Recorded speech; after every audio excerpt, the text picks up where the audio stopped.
the stat or the hack that I always give people is the Ford method. The Ford method stands for family, occupation, recreation, and dreams.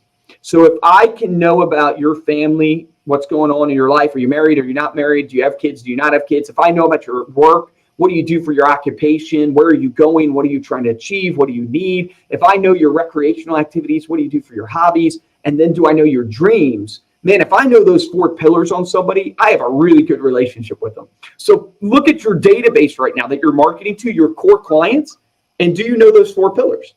Because if you don't know those 4 pillars, how do you expect to turn this person into a raving fan if you don't have that relationship with them? And you're not going to have this on everybody in your database, but that gives you an action to now take. Like you can literally, the next phone call you make, if you're calling my wife, Megan, you can check in. If you're like, man, I'm not really sure what Megan's into, that can be kind of the crux of your conversation. Hey, Megan, I was checking in on you and Luke, seeing how things are going. Hey, I know you just had your daughter, Evelyn. Hey, are you able to still do the things you love right now?